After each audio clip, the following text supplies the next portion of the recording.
नमस्कार दोस्तों, कैसे आप सभी। आई होप आप सभी ठीक होंगे। हमेशा की तरह आप सभी का स्वागत है एक बार फिर से हमारे चैनल इंस्पायरिंग एग्री कॉन्टेक्ट पर। जी हाँ दोस्तों, आज की इस वीडियो में बात करना चाहूँगा BHU यानी कि बनारस हिंदू यूनिवर्सिटी। यहाँ पे जो यूजी कोर्सेज में आपका एडमिशन हो रहा है, जैसा कि आप सभी को पता है कि यहाँ पे जो एडमिशन आपका हो रहा है वो आपका CUET इंट्रांस एग्जाम के थ्रू हो रहा है, जिसको NTA यानी कि नेशनल टेस्टिंग एजेंसी कंडक्ट करवा रही है। अगर हम यहाँ पर बात करें तो CUET इंट्रांस एग्जाम की, तो यहाँ पे सिर्फ और सिर्फ मैं BSc एग्रीकल्चर कोर्स की बात करना चाहूँगा और एग्रीकल्चर के जो एलाइड सेक्टर्स हैं उसकी यहाँ पे बात करना चाहूँगा। और काफ़ी ज़्यादा स्टूडेंट्स की अगर बात करें तो इंक्वायरीज आप सभी की यहाँ पे आ रही थी कि जो यहाँ पे आपका जो एडमिशन इस बार होना है उसमें जो आपके डोमेन सब्जेक्ट हैं CUET में, उसमें जो फिल आप कर रहे हो, काफ़ी ज़्यादा स्टूडेंट्स ने वहाँ पर अगर बात करें आपके मैसेज काफ़ी ज़्यादा आ रहे थे, फ़ोन कॉल जा रहे थे। अगर कमेंट्स की बात करें वहाँ पर आपके काफ़ी ज़्यादा कमेंट आ रहे थे। तो आपको यहाँ पे जो दिक्कत यहाँ परेशानी आ रही है तो वो सब्जेक्ट को फिल करने में आ रही है, डोमेन सब्जेक्ट को किस तरह से आपको फिल करना है। और काफ़ी ज़्यादा स्टूडेंट्स ने यहाँ पे जो सब्जेक्ट है वो बिल्कुल गलत फिल कर दिए हैं। वो किस वजह से किए हैं, देखिए, आप अगर कहीं से इन्फॉर्मेशन ले रहे हो, जो आप इन्फॉर्मेशन ले रहे हो, आप इन्फॉर्मेशन ऐसी जगह से ले जहां से आप बिल्कुल ऑथेंटिक, जहां पे बिल्कुल आपको डाटा शेयर किया जा रहा हो, और कहीं पे ऐसे विश्वास ना करें। आप क्रॉस चेक एक बार कर लें। अगर आपने CUET के लिए, अगर आपने BHU में एडमिशन लेना है तो आपको BHU का जो इन्फॉर्मेशन बुलेटिन है उसको आपको एक बार अच्छे से रीड कर लेना है। उसके बाद आपको डोमेन सब्जेक्ट आपको फिल करने थे। चलो कोई नहीं, खैर अगर गलती हो गई है तो उसका भी बिल्कुल सोल्यूशन मैं बताने वाला हूँ। लेकिन उससे पहले यहाँ पे बात कर लेते हैं कि आप बिल्कुल यूट्यूबर्स के ऊपर भरोसा ना करें, ऐसे ब्लाइंड गेम ना खेलें, क्योंकि आपके भविष्य का सवाल है। आप अच्छे से जो है इन्फॉर्मेशन बुलेटिन अच्छे से आप क्या करें, पहले रीड कर लें, उसी के बाद आप यहाँ पे भरोसा कर सकते हो। और दूसरी बात, अगर हम यहाँ पे बात करें कि आपने जो सब्जेक्ट्स यहाँ पे फिल करने हैं, अगर आपका जिसने नहीं किया तो वो मैं बताने वाला हूँ कि कैसे आपको यहाँ पे सब्जेक्ट फिल करने हैं।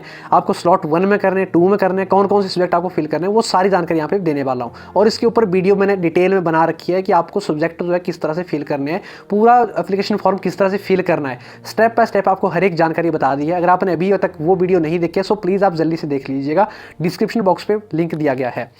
तो वही बात है, अगर हम यहाँ पे बात करें, सबसे पहले दोस्तों यहाँ पे जानना जरूरी है जो आपका BSc ऑनर्स एग्रीकल्चर कोर्स है। यहाँ पे देखिए आपकी 2 कैंपस है BHU में। अगर हम बात करें दोनों कैंपस की, एक आपका मेन कैंपस है जहाँ पे मेल एंड फीमेल जो बोथ कैंडिडेट्स हैं उनके लिए सीट्स अवेलेबल हैं।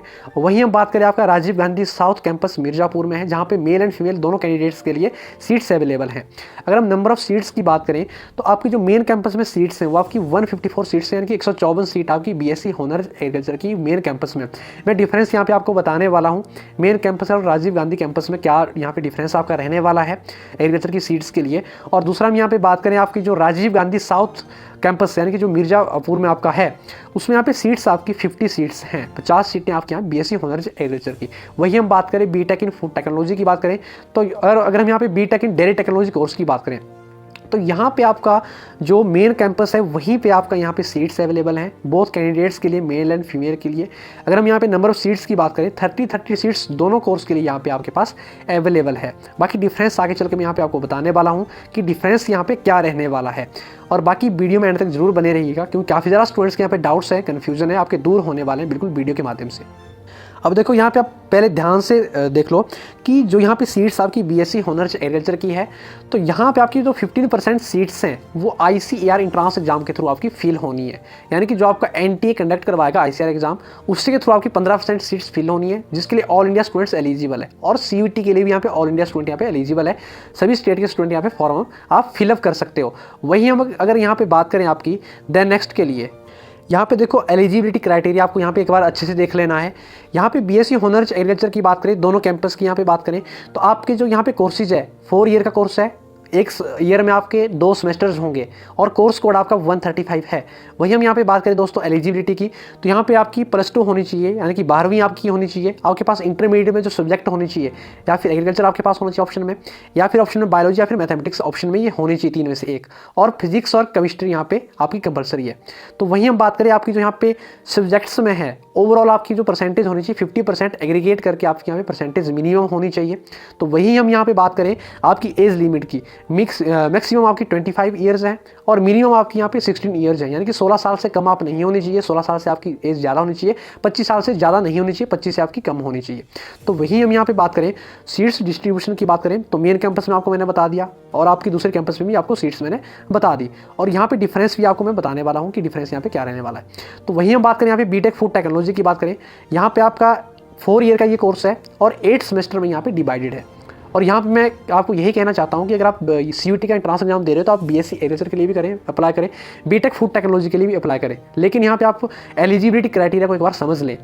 तो अगर हम यहाँ पे बात करें, आपके पास यहाँ पे होना चाहिए PCM आपका कंपलसरी है, और PCM भी। अगर आपका इंटरमीडिएट में PCM भी है या PCM है तभी आप यहाँ पे एलिजिबल हो। यहाँ पे PCB वाले एलिजिबल नहीं है, यहाँ पे ABC वाले एलिजिबल नहीं है। इस बात का आपको ध्यान रखना है। जो PCM वाले हैं वो यहाँ पे BTech फूड टेक्नोलॉजी का ऑप्शन यहाँ पे चूज़ कर सकता है। तो वहीं हम यहाँ पे बात करें परसेंटेज की, आपकी मिनिमम जो होनी चाहिए 50% आपकी यहाँ पे एग्रीगेट करके आपके पास होनी चाहिए सभी सब्जेक्ट में। Age limit same as it is वही है जो मैंने पहले आपको बताया पहले कोर्स में। अगर वहीं हम बात करें BTech इन डेयरी टेक्नोलॉजी कोर्स की बात करें, सेम एज इट इज़ वही क्राइटेरिया है जो आपका फूड टेक्नोलॉजी के लिए है। 4 ईयर का कोर्स है, 8 सेमेस्टर में डिवाइडेड है, कोर्स कोड 193 है। वहीं हम इसकी बात करें कोर्स की, आपके पास PCM भी या फिर आपका PCM होना चाहिए इंटरमीडिएट में। अगर आपके यहाँ पे परसेंटेज की बात करें तो आपकी 50% मिनिमम यहाँ पे परसेंटेज होनी चाहिए +2 में। तो एज लिमिट आपकी सेम एज इट वही है जो आपकी मेंशन ऊपर की गई है। दोस्तों यहाँ पे हम समझ लेते हैं फीस स्ट्रक्चर के बारे में कि BHU का जो फीस स्ट्रक्चर आपका है वो आपका क्या रहने वाला है। तो यहाँ पे हम अगर बात करें BSc ऑनर्स एग्रीकल्चर की, तो यहाँ पे जो फीस स्ट्रक्चर आपका रहेगा, तो यहाँ पे आपके 3 कॉलम्स दिए गए हैं। यहाँ पे रेगुलर फीस बताई गई है और पेड सीट की यहाँ पे बताई गई है, और आपके यहाँ पे स्पेशल कोर्सेज की यहाँ पे फीस आपकी मेंशन की गई है। अगर हम यहाँ पे बात करें दोस्तों, आपकी जो आपकी रेगुलर फीस रहने वाली है वो आपके यहाँ पे 3366 प्लस 5000। अगर हम पेड सीट की बात करें तो आपकी यहाँ पे पेड सीट आपकी 20000 रहने वाली है। अगर हम टोटल यहाँ पे स्पेशल कोर्सेज की बात करें तो पर जो सेमेस्टर आपके यहाँ फीस रहने वाली है स्पेशल कोर्स में, RGSC जो कैंपस है आपका, वहाँ पे आपकी 30,000 रुपीज़ आपकी रहने वाली है। वहीं हम बात करें आपकी दूसरे कैंपस की बात करें, ये मेन कैंपस की बात कर ली, ठीक है। तो यहाँ पे दूसरे कैंपस की बात करें, यहाँ पे भी सेम एज इट इज़ वही क्राइटेरिया आपका है। और हम यहाँ पे बात करें डेयरी टेक्नोलॉजी की, यहाँ पे आपकी जो फीस रहने वाली है 3831 प्लस 5000। और वहीं हम बात करें आपकी फूड टेक्नोलॉजी की बात करें तो यहाँ पे आपकी सेम एज इट इज़ आपकी डेयरी टेक्नोलॉजी जितनी फीस है वही आपकी यहाँ पे सेम एज इट इज़ आपकी रहने वाली है। तो इसके बाद दोस्तों हम यहाँ पे समझ लेते हैं, तो यहाँ पे जो PS यहाँ पे लगा है, PS का मतलब यहाँ पे पर सेमेस्टर, यानी कि पर सेमेस्टर आपकी ये फीस रहने वाली है 30,000 रुपीज़ यहाँ पे पर सेमेस्टर। अगर ईयर की बात करें, ईयरली आपकी 60,000 यहाँ पे फीस रहने वाली है। अब यहाँ पे जो आपका मेन डाउट है उसके बारे में हम यहाँ पे थोड़ा सा डिस्कस कर लेते हैं कि आपका जो सब्जेक्ट को फिल करने के लिए जो मेन डाउट था, काफ़ी स्टूडेंट्स की इंक्वायरीज आ रही थी कि डोमेन सब्जेक्ट को कैसे फिल करना है, किस तरह से फिल करना है, स्लॉट 1 में क्या करना है, स्लॉट 2 में किस तरह से फिल करना है। तो यहाँ पर अगर हम ऑफिशियली बात करें, आपकी जो यहाँ पे इन्फॉर्मेशन बुलेटिन आपका है, तो इसको हम यहाँ पे ज़रा सा देखें तो यहाँ पे जो एग्रीकल्चर आपके कोर्सेज दिए गए हैं, आपके BSc ऑनर्स यहाँ पे सबसे फर्स्ट में दिया गया है। तो यहाँ पे देखिए एडमिशन क्राइटेरिया आपको एक बार यहाँ पे देख लेना है। Candidate seeking admission to BSc honours agriculture in BHU have appear to CUET। आपको CUET एंट्रेंस एग्जाम में अपीयर होना पड़ेगा। और यहाँ पे आपको सेक्शन 2 में आपको सब्जेक्ट्स फिल करने हैं। ध्यान रहे सेक्शन 2 में, यानी कि स्लॉट 2 में, स्लॉट 1 आपको नॉट एप्लीकेबल कर देना है। स्लॉट 1 में आपको कुछ भी फिल नहीं करना है, ना लैंग्वेज फिल करनी है और ना ही कुछ भी नहीं फिल करना है। और स्लॉट 2 में आपको ओनली फिल करने हैं अगर आपका इंटरमीडिएट में फिजिक्स केमिस्ट्री मैथमेटिक्स है, आप फिल कर सकते हो। अगर आपका फिजिक्स केमिस्ट्री बायोलॉजी आप फिल कर सकते हो। अगर आपका बायोलॉजी केमिस्ट्री एग्रीकल्चर है आप फिल कर सकते हो। 3 ऑप्शन आपके पास रहेंगे, PCM रहेगा, PCB रहेगा और आपके पास ABC रहेगा। यहाँ पे आपका PCA जो है वो आपके पास ऑप्शन ही नहीं है। यहाँ पे जिसका इंटरमीडिएट में PCM था उसको सिर्फ PCM ही फिल करना पड़ेगा, वो किसी के लिए भी एलिजिबल नहीं है। लेकिन यहाँ पे रिलीफ किसको मिलने वाली है, PCB वाले को, यानी कि फिजिक्स केमिस्ट्री बायोलॉजी जिसका था वो यहाँ पे ABC फिल कर सकता है। लेकिन PCM वालों के पास कोई चारा नहीं है, क्योंकि यहाँ पे PCA नहीं है, क्योंकि PCM वाला सिर्फ अगर फिल करना चाहे वो PCA से दे सकता है, लेकिन यहाँ पे PCA आपके पास ऑप्शन ही नहीं है। तो ऐसे में आपको PCM वालों के यहाँ पे PCM से ही अप्लाई करना पड़ेगा। और दूसरी हम बात करें PCB वालों के यहाँ पे वो ABC से भी कर सकते हैं, कोई डाउट नहीं है। तो यहाँ पे आपको ध्यान रखना है, आपको डोमेन सब्जेक्ट जो आपका स्लॉट 2 है उसमें आपको डोमेन सब्जेक्ट यही आपको फिल कर देने हैं। डिटेल वीडियो इसके ऊपर बनी हुई है, डिस्क्रिप्शन बॉक्स पे लिंक दिया गया है, वहाँ पे पूरा मैंने फॉर्म बताया है स्टेप बाय स्टेप कि कैसे आपको फिल करना है। तो वहीं हम यहाँ पे बात करें कि candidates who will not appear section 2, अगर आप सेक्शन 2 पे फिजिक्स केमिस्ट्री और मैथमेटिक्स या फिर फिजिक्स केमिस्ट्री बायोलॉजी या फिर बायोलॉजी केमिस्ट्री एग्रीकल्चर इनमें से किसी भी सब्जेक्ट में आप अपीयर नहीं होते हो तो आपकी एडमिशन BHU में कंसीडर नहीं की जाएगी। ये साफ साफ यहाँ पे इन्फॉर्मेशन बुलेटिन में लिखा गया है। अगर आपने ध्यान से इसको पहले पढ़ा होता तो शायद से कहीं आप करेक्शन ठीक कर लेते, फॉर्म को फिल कर लेते, लेकिन काफ़ी ज़्यादा स्टूडेंट्स ने गलत फिल कर दिया है। वो किस वजह से क्या है, आप बिल्कुल भी यूट्यूब पे जो कहीं पे इन्फॉर्मेशन गलत दे रहा है तो उसके ऊपर भरोसा ना करें, आप ऑफिशियली चेकआउट कर लें। और वहीं पे हम बात करें दूसरे कोर्स की, BTech इन डेयरी टेक्नोलॉजी कोर्स की, तो यहाँ पे भी आपको ध्यान देना है कि यहाँ पे आपको CUET में बिल्कुल आपको यहाँ पे अपीयर होना पड़ेगा। तो अगर हम यहाँ पे बात करें तो यहाँ पे आपकी एलिजिबिलिटी क्राइटेरिया है, आपके पास सेक्शन 2 में आपको यहाँ फिलअप जो करने हैं सब्जेक्ट, आपके यहाँ पे केमिस्ट्री, मैथमेटिक्स और फिजिक्स, ये 3 ही सब्जेक्ट आपको फिल करने हैं। इसके अलावा यहाँ पे बीटेक डायरेक्ट टेक्नोलॉजी में आपको एडमिशन नहीं मिलने वाला है। जिन्होंने स्लॉट 2 में ये सब्जेक्ट फिल कर दिए हैं उनको इस कोर्स में यहाँ पे एडमिशन मिल जाएगा। वही हम बात करें यहाँ पे, अगर आपने स्लॉट 2 में केमिस्ट्री, मैथमेटिक्स और फिजिक्स नहीं किया तो आपको कंसीडर नहीं किया जाएगा यहाँ पे एडमिशन के लिए BHU में। इस बात का आपको ध्यान यहाँ पे रखना है। वही हम बात करें यहाँ पे बीटेक इन फूड टेक्नोलॉजी की बात करें तो यहाँ पे आपको जो सब्जेक्ट्स यहाँ पे स्लॉट 2 में ही यहाँ पे आपको करने हैं, फिल करने हैं, केमिस्ट्री, मैथमेटिक्स एंड फिजिक्स, ये 3 सब्जेक्ट आपको स्लॉट 2 में यहाँ पे फिल करने हैं, सेक्शन 2 में फिल करने हैं। वही हम बात करें, अगर आपने स्लॉट 2 में केमिस्ट्री, मैथमेटिक्स और फिजिक्स आपने फिल नहीं किया है तो आप यहाँ पे बीटेक फूड टेक्नोलॉजी के लिए आप एलिजिबल नहीं हो।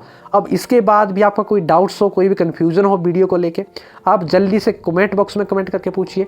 बाकी आप हमारे जो अदर सोशल मीडिया प्लेटफॉर्म है, अगर आपको कोई स्पेसिफिक डाउट हो आप इंस्टाग्राम पे फॉलो कीजिए, वहाँ पे मैसेज कीजिए, आपको जरूर वहाँ पे रिप्लाई मिलेंगे। और हमारे टेलीग्राम चैनल पे जल्दी से आप ज्वाइन हो जाइए। अगर टेलीग्राम चैनल जल्दी से ज्वाइन नहीं होता है तो आप जल्दी से व्हाट्सएप कर सकते हो 8219842911, वहाँ पे मैं आपको लिंक शेयर कर दूँगा। बाकी आप टेलीग्राम पे इंस्पायरिंग एग्रीकॉन टेक के नाम से आप सर्च भी कर सकते हो। तो बाकी दोस्तों यहाँ पे मैं आपको बता दूँ, अगर आपने गलत फिल कर दिया है तो आपको क्या करना चाहिए। तो यहाँ पे आप जो ऑफिशियल है CUET की, वहाँ पे आप ईमेल भी कर सकते हो। अपने ईमेल में आप अपनी प्रॉब्लम्स बता सकते हो कि हमने ये गलत फिल कर दिया है। आप ईमेल के द्वारा करेक्ट वैसे हो सकता है। अगर वैसे नहीं होता है तो दूसरा आपके पास ऑप्शन हो सकता है कि करेक्शन विंडो जैसे आपकी ओपन होती है, अगर बाय चांस होती है, क्योंकि आपसे स्टूडेंट्स की इंक्वायरीज आ रही थी, तो हो सकता है कि करेक्शन विंडो के लिए एक बार फिर से आपका ओपन हो जाए फॉर्म, तो तब आप करेक्ट कर सकते हो। लेकिन तब तक के लिए इसके ऊपर कोई भरोसा नहीं किया जा सकता है, तो आपको ईमेल कर देनी चाहिए। बाकी कोई भी स्पेसिफिक डाउट हो आप कमेंट सेक्शन पे कमेंट करके छोड़ दीजिएगा और नेक्स्ट वीडियो में डिस्कस किया जाएगा।